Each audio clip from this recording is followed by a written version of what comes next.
wabarakatuh. Waalaikumsalam warahmatullahi wabarakatuh.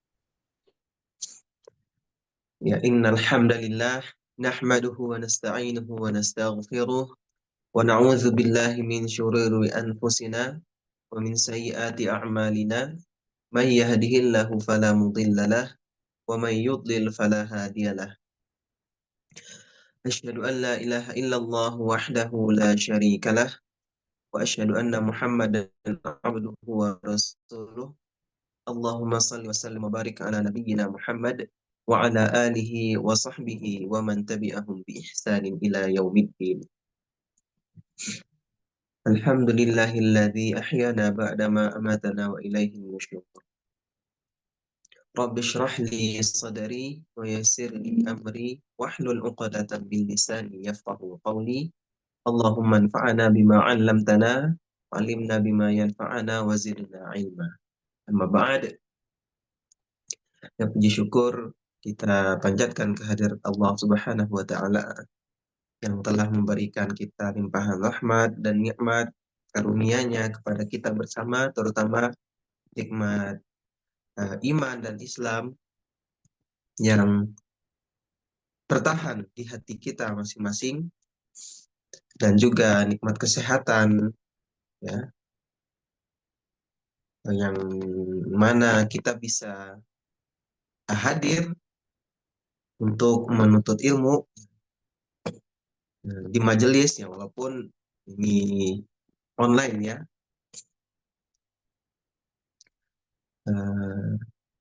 Selawat dan salam tak lupa pula kita hadiahkan kepada junjungan kita baginda Nabi besar Muhammad Rasulullah Sallallahu Alaihi Wasallam. Allahumma shalli wa sallim wa barik ala, yang telah membawa umat manusia dari zaman jahiliyah ke zaman yang penuh dengan ilmu pengetahuan, adab dan akhlak manusia yang berubah menjadi lebih baik, seperti yang kita rasakan sekarang ini, yang walaupun di saat sekarang ini hampir sama seperti zaman jahiliyah, atau disebut, ya, kembali lagi, yang namanya juga akhir zaman, yang mana beliau telah mengajarkan risalah dari Allah tentang sempurnanya agama Islam ini, dan juga mengajarkan kepada kita, ya, Al-Quran dan As-Sunnah, yang mana itu bertahan hingga sekarang ini, yang menjadi pedoman bagi kehidupan kita.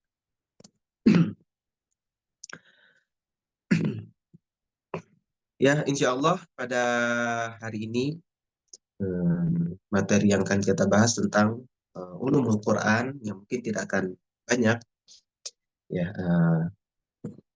Sebelumnya kita absen dulu. Ini Pak mana dari mana saja? Lembang Ustadz. Oh, Lembang. Oh ya, masih di daerah Jawa Barat lah, ya, Bandung dan sekitarnya, ya. Iya, saya di Papua, Ustadz. Oh, ada yang di Papua, Masya Allah. Ya ampun. Masya Allah, Alhamdulillah ada yang dari Papua, saudara kita yang hadir, ya. Alhamdulillah, semoga Allah berikan kepada kita keistiqomahan dalam menuntut ilmu, walaupun eh, online, ya, karena kemudahan teknologi sekarang yang memberikan kita akses yang luar biasa terhadap informasi di mana saja dan kapan saja. Dan insya Allah pada pertemuan kali ini kita akan membahas tentang ulumul Quran. Ya, sebagaimana namanya, ulumul Quran, ulum itu merupakan kata jamak dari al-ilmu, yang artinya ilmu. Jadi kalau ulum berarti ilmu-ilmu. Ulumul Quran itu ilmu-ilmu Al-Quran. Jadi yang kita lihat Al-Quran, ya mushaf Al-Quran yang terdiri dari 30 juz, 114 surat, ya itu bahasanya bukan hanya sekedar menghafalnya, membacanya.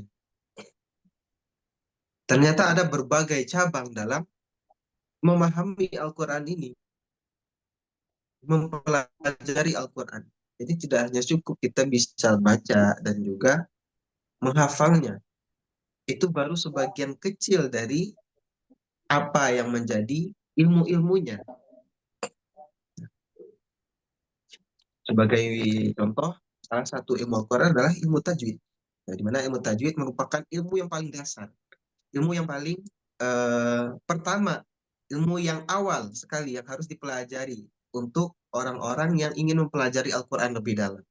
Adapun yang tidak mempelajari Al-Quran lebih dalam, ilmu tajwid ini tetap akan menjadi hal yang sangat-sangat diharuskan untuk dipelajari oleh setiap Muslim.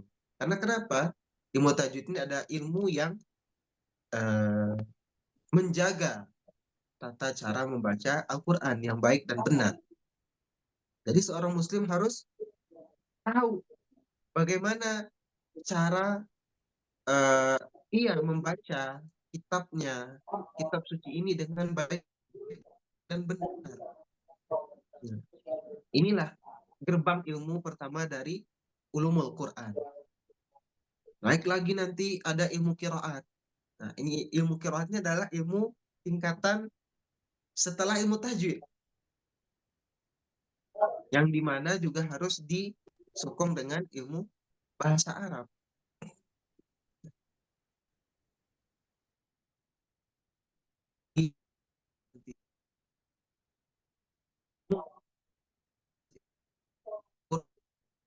Yang membahas tentang keajaiban-keajaiban Al-Quran. Ada lagi ilmu tentang sejarah Al-Quran diturunkan. Ada lagi ilmu tentang tulisan Al-Quran. Karena tulisan Al-Quran yang kita lihat sekarang itu adalah hasil proses uh, pembaharuan pembaharuan dari zaman ke zaman. Hingga yang kita lihat di mushaf Al-Quran sekarang itu sudah begitu rapi, tersusun dengan baik. Nah, itu melalui proses yang sangat panjang, abad-abad, hingga sampai pada saat sekarang ini. Nah, itu ada ilmunya. Lantas apakah kita akan mengkaji semuanya? Insya Allah kita tidak akan mengkaji semuanya. Karena ulumul Quran, ya sebagaimana namanya, ulumul Quran, ilmu-ilmu Al-Quran. Jadi banyak di dalamnya. Jadi bukan hanya satu. Bagaimana cara kita membaca Al-Quran, bagaimana cara kita uh, mengetahui posisi kata dalam Al-Quran. Nah, itu juga ada. Bagaimana cara kita menafsirkan Al-Quran. Nah, itu juga termasuk dalam ilmu Al-Quran. Nah, cuman insya Allah ke depannya kita tidak akan membahas ke semua itu. Ya, paling utama kita hanya membahas beberapa ilmu saja, terutama ya ilmu tentang Al-Quran diturunkan, sejarahnya, Al-Quran mulai dibukukan, eh, tajwidnya Al-Quran, dan juga kiroat serta adab yang menjaga bagaimana seharusnya Al-Quran dibaca. Ya, karena seperti yang kita ketahui, Al-Quran ini adalah uh, kitab suci yang Allah turunkan. Al-Quran ini adalah kitab suci yang berisi kalam Allah, perkataan Allah. Jadi ini merupakan kitab suci yang mulia. Maka dengan sejatinya, ya, dengan seharusnya kita memposisikan Al-Quran ini tidak sama seperti kita memposisikan kitab atau buku-buku yang lain. Mulai dari cara membacanya, bagaimana cara kita berinteraksi dengannya, nah, termasuk juga adab-adab bagaimana kita harus memulainya. Nah, ini termasuk dalam ulumul Quran tadi. adab ketika kita tilawah atau membaca Al-Quran. Nah, tadi ulumul Quran itu kalau di beberapa kitab-kitab ulumul Quran itu cabangnya ada sekitar 21 cabang ilmu. Ada yang dibagi lagi 42, ada lagi sampai 72 cabang. Nah, memang sangat banyak. Cuman kita tidak akan membahas ke semua itu. Yang terutama kita bahas adalah bagaimana proses Al-Quran tadi diturunkan, dibukukan, dan juga Al-Quran tadi ya mulai dari cara membacanya hingga sampai kepada kita sekarang. Ya, sebagaimana Allah berfirman dalam Quran surat Al-Hijr ayat 9, A'udzu billahi minasyaitonir rajim. Inna nahnu nazzalna dzikra wa inna lahu lahafizun. Sungguh kamilah yang menurunkan Al-Quran ini sebagai peringatan. Dan kami juga yang benar-benar memeliharanya. Nah, bagaimana cara Allah memeliharanya? Dengan orang-orang yang Allah pilih. Nah, dari Quran surat Fatir ayat ke-32 Allah terangkan, "Tsumma awrathnal kitabal ladzina astafaina min ibadina." Kemudian kami wariskan kitab ini kepada hamba-hamba yang kami pilih. Nah, jadi Al-Quran tadi dijaga melalui hamba-hamba yang Allah pilih tadi. Berserta dengan keilmuannya. Tadi, ilmu eh, tata cara membacanya atau disebut dengan ilmu tajwid, ragam cara membacanya yang disebut dengan ilmu qiraat, ya. Adab-adab membacanya, ilmu tentang penulisannya, ilmu tentang tafsirnya, ilmu tentang mukjizatnya, ilmu tentang eh, kedudukan-kedudukan kata di setiap kalimatnya, ya, dan masih banyak lagi. Nah, dari sana Allah menjaga Al-Quran ini. Jadi Al-Quran tadi dijaga melalui orang-orang yang Allah pilih dari hamba-hamba Allah. Nah, jadi Bapak Ibu, eh, berbahagialah kita kalau kita dihadirkan oleh Allah, ya, dihadirkan oleh Allah kepada hati kita untuk menuntut ilmu, terutama ilmu Al-Quran. Ya, walaupun tidak semuanya, ya, tapi ilmu yang pertama yang tadi kita sebutkan ilmu tajwid itu sudah merupakan gerbang yang sangat berarti, ya. Gerbang dasar, ilmu dasar dalam kita mengarungi luasnya samudra ilmu Al-Quran. Karena tanpa ini, ya kita tidak akan bisa mampu mengarungi luasnya samudra ilmu Al-Quran tadi. Karena sejatinya seorang Muslim itu memang diharuskan. Bahkan sebagian ulama mengatakan memang setiap Muslim tanpa terkecuali. Nah, seharusnya, ya bahkan ada ulama yang mewajibkan setiap Muslim itu harus membaca Al-Quran dengan tajwid yang benar. Membaca Al-Quran dengan tata cara yang benar. Sebagaimana di firman Allah, Quran surat Al-Baqarah ayat 121 yang pernah kita sudah sampaikan juga di pertemuan-pertemuan sebelumnya. A'udzu billahi minasyaitonir rajim. Alladzina atainahumul kitaba yatlunahu haqqa tilawati. Ulaika yu'minuna bih. Wa man yakfur bihi fa ulaika humul khasirun. Yaitu orang-orang yang diberikan Alkitab, ya Al-Quran, dan mereka membacanya sebaik-baik dan sebenar-benarnya membacanya. Mereka itulah orang yang mempunyai bukti iman terhadapnya. Jadi orang yang mempunyai bukti iman kepada Al-Quran adalah mereka yang membaca Al-Quran itu dengan sebaik-baik dan sebenar-benarnya membacanya. Nah, jadi kuncinya tadi di mana? Di haqqa tilawatih tadi. Wa may yakfur bihi faulaika humul khasirun. Dan barang siapa yang mengingkarinya, maka mereka termasuk orang-orang yang merugi. Karena sangat rugi. Jadi gerbang ilmu Al-Quran tadi, terutama kita belajar tajwid tadi, itu merupakan sebuah hal yang diharuskan oleh setiap eh, umat muslim. Ya. Di para ulama bahkan ada sampai mewajibkan, karena memang dengan cara itu Al-Quran ini terjaga bacanya mulai dari Rasulullah menerima wahyu, diajarkan kepada para sahabat, sahabat mengajarkan lagi pada tabi'in, tabi'in ke atba'u tabi'in, dan seterusnya sampai kepada kita. Nah, dari sana Allah menjaga Al-Quran ini. Orang-orang yang Allah pilih di antara hamba-hambanya. Maka bersyukur kita. Ya. Karena orang yang Allah pilih dalam menjaga Al-Quran, ya tidak harus mesti benar-benar hafal Al-Quran.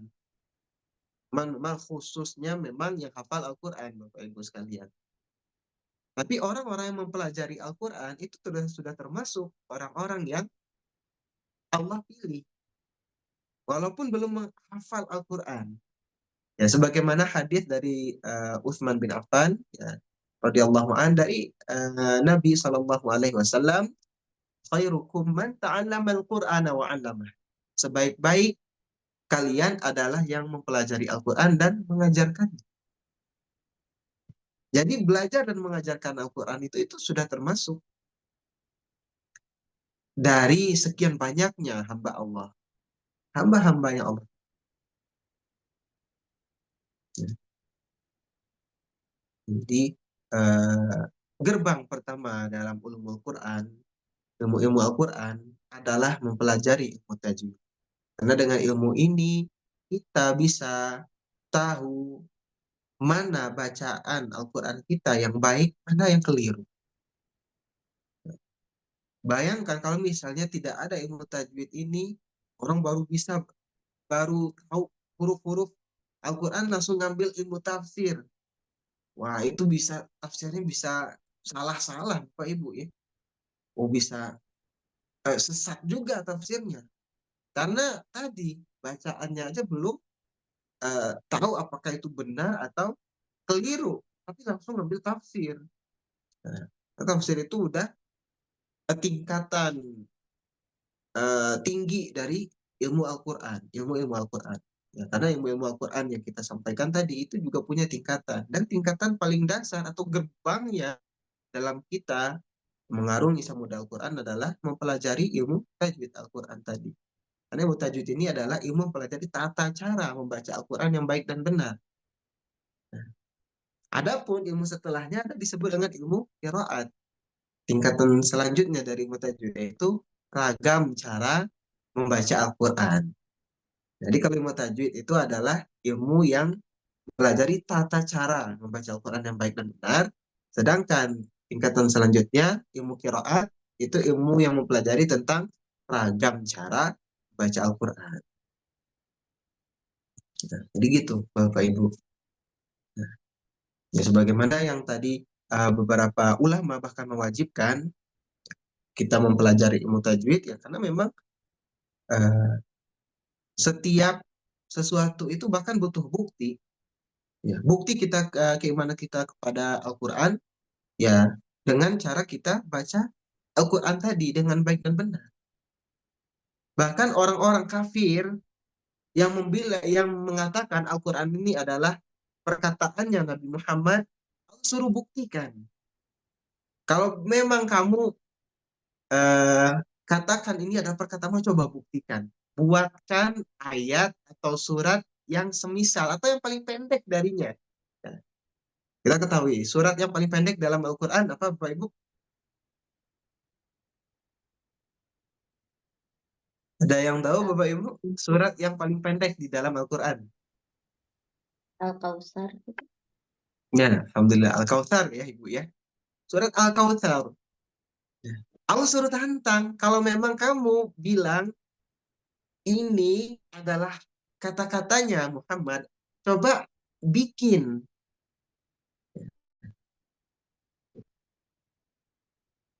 Coba bikin, kata Allah. Surat yang pendek aja.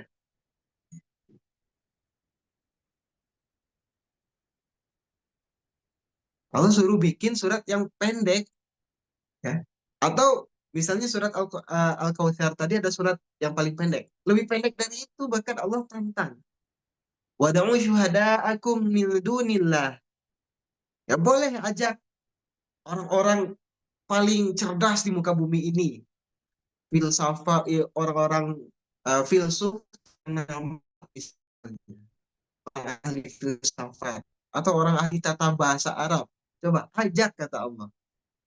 Ajak orang-orang yang kamu yakini bisa selain Allah. In kuntum shadiqin. Jika kamu orang-orang yang benar. Tapi buktinya apa? Nggak ada satupun yang bisa membuatnya. Nah, yang anehnya sampai sekarang orang kafir masih banyak yang seperti itu. Masih ibarat kata kita bilangnya ngeyel gitu ya. Udah nggak bisa ngasih bukti tapi tetap ngeyel, ya. Tetap kekeh, ya. Bahwasanya, oh ini kata-kata Muhammad ini. Itu termasuk salah satu ilmu Al-Quran juga, Bapak Ibu, yang namanya jidal. Jidal Al-Quran. Jidal itu artinya jadal, eh, dalam Al-Quran nih. Innal ladzina kafaru bi ayatina saufa nuslihim nara kullama nadijat juluduhum baddalnahum juludan ghairaha liyadhuqul adzab. Nah, sungguh orang-orang kafir itu tidak akan pernah mempercayai ayat-ayat kami. Selalu membantah. Jadi jidal itu artinya bantah membantah, atau dalam kata kita debat, ya Bapak Ibu. Nah, jadi ya salah satu ilmu dalam ilmu Al-Quran, ilmu-ilmu Al-Quran itu ada namanya jidal Al-Quran. Jadi jidal Al-Quran itu adalah ilmu yang membahas tentang uh, debat, ya. Bantahan yang diberikan terhadap pernyataan orang-orang kafir. Tadi orang-orang kafir bilang, ini kata-katanya Muhammad. Ya. Allah sudah tantang di dalam Al-Quran itu sendiri. Bikin. Mana kamu bilang yang kata-kata mau bikin, coba yang semisal, yang paling pendek aja dari surat dari Al-Quran. Bikin tandingannya. Tapi apa buktinya? Nggak ada yang sampai detik ini. Setelah Al-Quran diturunkan 1400 tahun lalu, ya 1400 tahun lebih, ya. Sekarang udah 14. Ada sekitar 1450 tahun yang lalu. 1450 tahun yang lalu. Ya, bahkan sampai sekarang tidak ada yang bisa, bahkan udah secanggih ini teknologi, tidak ada satupun yang bisa membuat tandingan dari Al-Quran. Karena memang itu nyata. Bahwasanya Al-Quran ini adalah kalamullah. Jadi nggak akan bisa ditandingi oleh manusia secerdas dan sehebat apapun manusia tadi. Bahkan berkumpul pun orang-orang cerdas di muka bumi ini, cendekiawan-cendekiawan di muka bumi ini, baik yang ahli bahasa, ahli filsafat, tidak akan bisa membuat yang semisalnya. Ya, karena Allah sudah tantang, tapi tidak ada satupun yang bisa membuat yang semisal. Nah, itulah salah satu dari bantahan terhadap pernyataan orang-orang kafir dan juga bukti mukjizat dari Al-Quran. Bahwasanya Al-Quran ini memang adalah kalamullah, datang dari Allah. Ya, ya cuman karena bentuknya sekarang di print, dicetak dalam mushaf, ya itu untuk tulisan. Aslinya Al-Quran tadi, dia adalah bacaan. Yang namanya Al-Quran itu adalah yang kita baca. Ya, sedangkan tulisan di dalam uh, Al-Quran tadi yang munculnya uh, setelah, bahkan setelah Rasulullah wafat, baru mulai dibukukan dan juga diperbanyak, disebar di seluruh negeri kaum muslimin. Dan sampai kepada kita saat sekarang ini, berapa banyak percetakan Al-Quran di Indonesia. Dan itu pun juga setiap satu kopinya itu diperiksa dulu, Bapak Ibu. Diperiksa dari Al-Fatihah ayat per ayatnya, huruf per hurufnya, harokat dan titiknya per kata itu diperiksa semua. Makanya kalau kita ngelihat tiap mushaf itu ada namanya sertifikat Lajnah Fantasi Al-Quran dari Kemenang. Ya karena harus lulus tanda tasih dulu. Karena kalau tidak lulus berarti ada kecacatan dalam tulisannya. Contoh misalnya harusnya dia jadi H, ada tintanya misalnya bocor. Haknya kena titik jadi kho. Atau haknya kena titik jadi jim. Nah, ini kan fatal. Bisa merubah makna juga. Jadi fungsinya tanda tasih itu bahwa Al-Quran yang dicetak ini sudah melalui proses eh, apa namanya eh, pensortiran ya.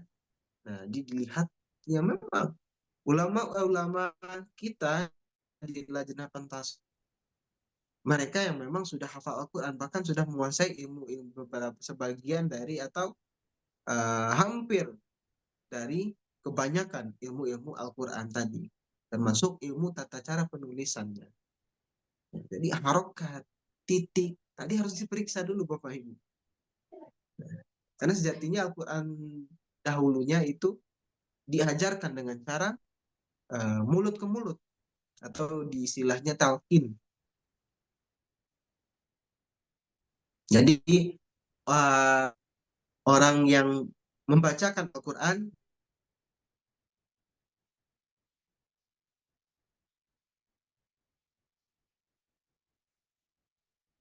lagi oleh kedua itu terus bertahun. Kemudian dibukukan.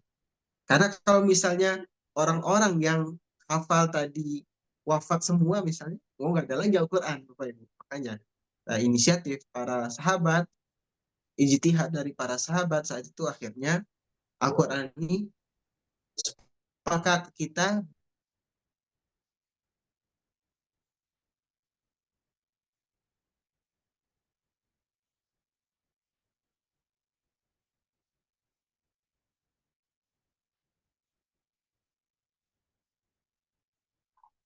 itu namanya suhuf. Nah, kalau dikumpulkan dia jadinya mushaf.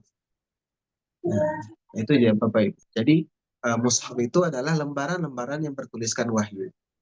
Jadi yang kita pegang saat ini adalah mushaf Al-Quran, bukan Al-Qurannya saja. Karena Al-Qurannya saja itu adalah lafaz yang dibacakan. Nah, jadi ketika kita menyebutkan ini adalah Al-Quran, sepertinya kalau dari segi bahasa ini sedikit keliru Bapak Ibu. Karena yang kita pegang itu bukan Al-Quran, tapi ada mushafnya. Ada kata mushaf di sana. Mushaf Al-Quran. Ya, karena sejatinya Al-Quran tadi dia adalah lafaz bacaan, bukan berupa tulisan. Nah, yang kita pegang itu adalah mushaf Al-Quran. Tadi dengan begitu ketatnya Al-Quran tadi dijaga, diseleksi, dipilih. Orang-orangnya pun orang-orang yang Allah pilih. Ya, sebagaimana tadi yang kita jelaskan di Quran surat Fatir ayat ke-32. Ya, kemudian kami wariskan kitab ini kepada hamba-hamba yang kami pilih. Dari hamba-hamba kami. Ya, itu sangat mulianya orang-orang yang eh, belajar, mengajarkan Al-Quran, menghafal, dan mempelajari Al-Quran ini. Jadi seperti itu Bapak Ibu. Jadi Alhamdulillah kalau kita, Allah hadirkan hati kita untuk menuntut ilmu, apalagi ilmu-ilmu Al-Quran, sungguh kita hendaknya bersyukur bahwasanya ternyata Allah memilih saya menjadi salah satu bagian dari hamba-hamba yang Allah pilih dalam menjaga kitab suci. Sebagaimana hadis Nabi Shallallahu Alaihi Wasallam, "Man yuridillahu bihi khairan yufaqihu fiddin." Barang siapa yang Allah kehendaki untuknya kebaikan, maka Allah pahamkan ia terhadap ilmu agama. Allah pahamkan ia terhadap agama. Nah, maka salah satunya ketika Allah hadirkan ke dalam hati kita bahwa kita semangat untuk belajar, apalagi terkhusus ilmu Al-Quran ini, maka sungguh berarti Allah menginginkan kebaikan terhadap diri kita. Allah menginginkan kita berubah menjadi lebih baik. Allah mengarahkan kita kepada kebaikan. Allah membimbing kita untuk kebaikan, untuk dekat dengannya. Nah, jadi seperti itu Bapak Ibu. Ya, semoga di pertemuan kali ini ya, sedikit atau banyaknya yang disampaikan tadi bisa menjadi pembelajaran bagi kita dan membuka wawasan kita lebih luas lagi, terutama dalam ilmu Al-Quran, bahwasanya yang eh, kita lihat ternyata lebih luas daripada yang kita bayangkan. Seperti itu. Mudah-mudahan Allah berikan kepada kita keistiqomahan dalam kita menuntut ilmu, terutama ilmu Al-Quran ini, hingga akhir hayat kelak.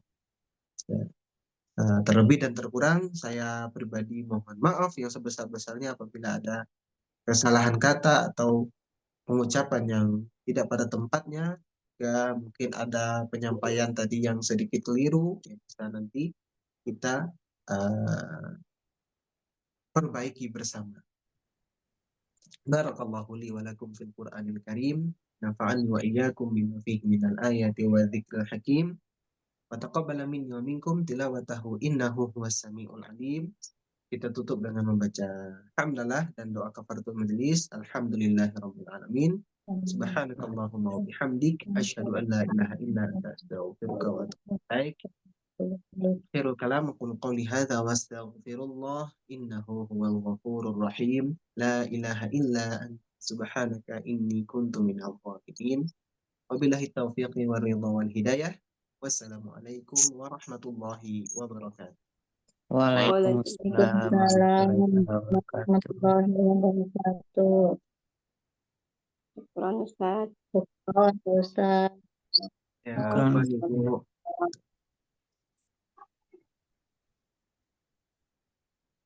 Terima kasih Ustaz atas ilmu yang telah disampaikan. Dan semoga kita semua bisa mengambil manfaat dari ilmu yang telah disampaikan dan bisa mengamalkannya. Amin ya rabbal alamin. Selanjutnya apabila ada yang ingin ditanyakan dari Bapak, Ibu, atau saudara-saudara sekalian terkait dengan materi yang disampaikan, dipersilahkan. Ada yang ingin Anak Ustaz. Oh iya, silakan Uwi. Assalamualaikum warahmatullahi wabarakatuh. Waalaikumsalam warahmatullahi wabarakatuh. Afwan Ustaz, Ana mau tanya, bagaimana adab-adab kita dalam ketika membaca Al-Quran, terutama untuk akhwat ya di rumah. Afwan Ustaz. Ya, alhamdulillah, ya, pertanyaan yang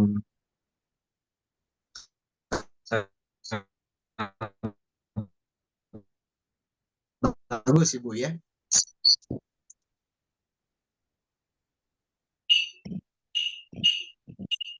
Nah, kita seharusnya ya seperti buku yang kebanyakan kita lihat, karena Al-Quran ini adalah kitab yang datang dari Allah. Ya, walaupun dicetaknya dipercetakan, tapi yang membuat itu berbeda adalah isinya. Ya. Jadi bukan masalah, ini kan sama-sama dicetak, misalnya penerbitnya ini kan penerbitnya juga sama seperti buku yang biasa Ustaz, tapi kok kenapa dia berbeda? Yang membuat dia berbeda itu adalah isinya. Karena isinya itu bukan hal yang diucapkan oleh manusia, bukan perkataan yang dinukil dari perkataan manusia sebelumnya, seperti terdapat pada buku-buku atau kitab-kitab yang biasa kita jumpai, ya buku yang biasa atau buku pelajaran. Al-Quran ini adalah kalamullah, firman-Nya Allah di dalamnya. Itu membuat kitab yang walaupun berasal dari percetakan yang sama, dia menjadi lebih mulia karena berisi kalamullah tadi. Nah, maka sejatinya kita juga harus memuliakannya, berinteraksi dengannya juga harus dengan cara yang sangat baik tentunya. Nah, tadi Ibu siapa tadi yang bertanya Ibu? Afwan uminya Zain Ustaz. Oh, Uminya Zain, alhamdulillah ya. Ya. Orang tua dari santri kita ya, ya. Nah, tadi Umi Zain bertanya bagaimana seharusnya interaksi kita terhadap Al-Quran, terutama bagi perempuan di rumah. Ya, Itu sangat banyak dibahas oleh para ulama, terutama terkhusus bagi perempuan. Nah, sebagaimana yang pertama kita ambil dahulu dalil bahwasanya Al-Quran ini memang harus sangat dimuliakan. Mulai dari menyentuhnya saja itu sudah sangat diperhatikan. Sebagai contoh di Quran surat Al-Waqiah ayat ke-77, 78, 79. A'udzu billahi minasyaitonir rajim. Innahu laqur'anun karim fi kitabim maknun la yamassuhu illal mutahharun. Ayat ke-80-nya tanzilum mir rabbil alamin. Sesungguhnya ia merupakan Al-Quran yang mulia, yang ditulis di kitab yang terpelihara, fi kitabim maknun la yamassuhu illal mutahharun. Tidak ada yang menyentuhnya kecuali orang-orang yang disucikan. Nah, di sini kita sudah mendapatkan adab pertama itu adalah mereka harus suci, orang-orang menyentuhnya. Baik suci dari hadas kecil maupun hadas besar. Kalau misalnya yang perempuan ya ada haid, ya berarti tidak boleh menyentuhnya. Karena belum dalam keadaan suci. Ya. Terutama mushaf ya Ibu ya, mushaf. Adapun misalnya kalau bacanya lewat HP aplikasi Al-Quran itu gimana Ustaz? Nah itu beberapa ulama ya mayoritasnya itu membolehkan kita membaca Al-Quran lewat HP perempuan ya terutama ya walaupun dalam keadaan haid. Karena mushaf, karena perbedaan Al-Quran yang di HP ya di HP kita aplikasi Al-Quran dengan mushaf itu berbeda dari segi ya tadi lembaran-lembaran tadi. Kalau di HP kan itu yang ditampilkan adalah foto misalnya slide ya berupa slide ini halaman sekian halaman sekian. Jadi bukan berupa lembaran yang tertulis wahyu tadi. Nah, perbedaan di sana sehingga beberapa ulama bahkan hampir mayoritas ulama itu memperbolehkan kalau misalnya perempuan haid baca Al-Quran di HP gimana itu diperbolehkan.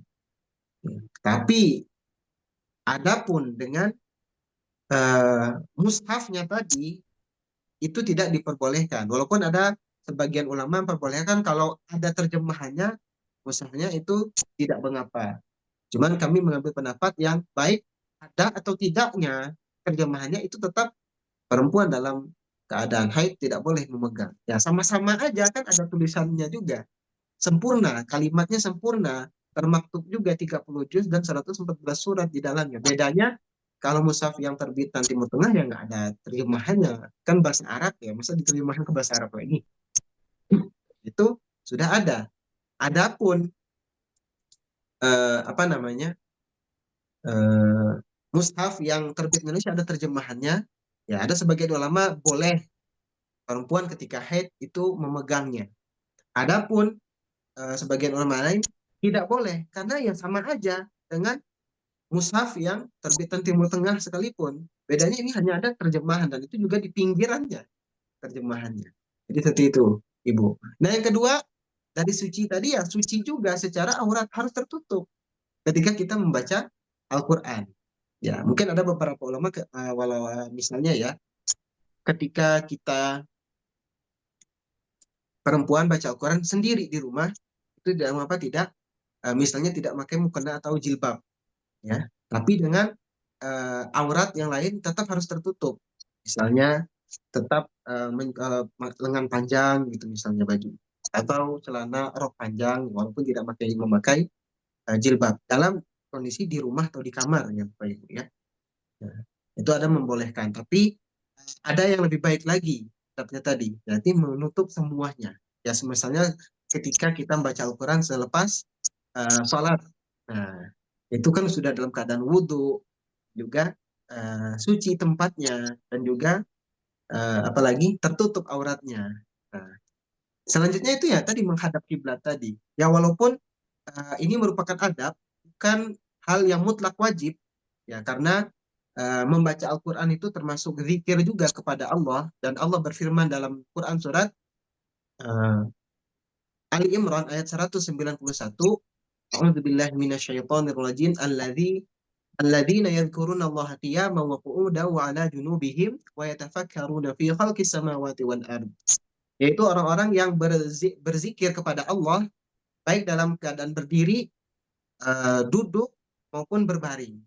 Nah, jadi berdasarkan ayat ini, para ulama ya boleh tadi ya, walaupun kita tidak menghadap kiblat, mau kita dalam keadaan duduk atau mau berdiri atau lagi tiduran sambil baca Al-Quran itu diperbolehkan.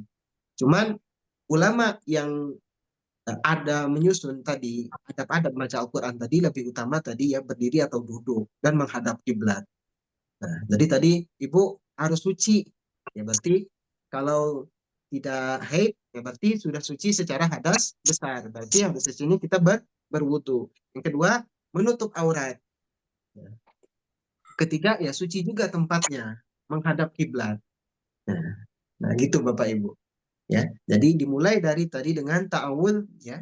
Nah, ya kan kita mulai karena membaca Al-Qur'an itu harus selalu dimulai dengan ta'awud. Itu jumhur ulama, pendapat mayoritas ulama. Ya, baik kita memulai di awal surat maupun di pertengahan surat harus dengan eh, ta'awud ya, isti'adzah. Ya. Nah, kalau basmalah itu boleh mau dipakai atau enggak. Tapi kalau untuk awal surat itu diharuskan, kecuali surat atau bah itu nggak boleh pakai basmalah. Nah, sebagaimana dalilnya di Quran surat An-Nahl ayat 96, A'udzubillahi minasyaitonirrajim. Fa'idza qara'tal Qur'ana fasta'idz billahi minasyaitonirrajim. Jadi seperti itu Umi Zain.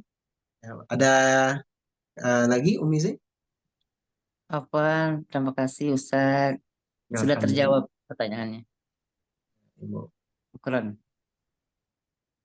Ya, alhamdulillahirrabbilalamin. Terima kasih Ustaz atas ilmunya. Semoga kita semua bisa mengamalkannya. Mungkin untuk pertemuan kita pagi hari ini kita cukupkan saja Ustaz. Terima kasih pada Ustaz Dedek dan semua peserta yang telah hadir di acara pagi hari ini. Nah, insya Allah kita akan bertemu lagi besok dengan kajian tilawah dan perbaikan tasin bersama Ustadz Eris Munandar.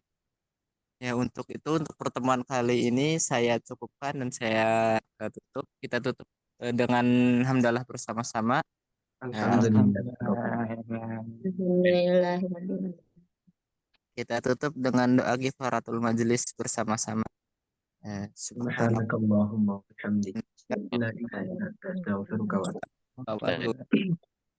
Assalamualaikum warahmatullahi wabarakatuh. Waalaikumsalam Waalaikumsalam warahmatullahi wabarakatuh. warahmatullahi wabarakatuh. Jazakallah ilmunya Ustaz. Ya apa itu Bapak ya? Jazakallah Pak Ustadz. Iya Bapak Ibu. Waalaikumsalam.